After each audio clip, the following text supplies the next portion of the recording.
داشت میبخشید. شما ببخشید من چیز نون. بابا چی شده؟ هیچی عمو جون.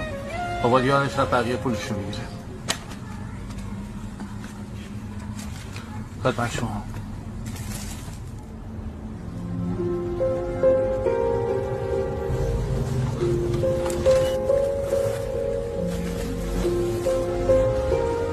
داداش این همون برنجی که سفارش داده بودی.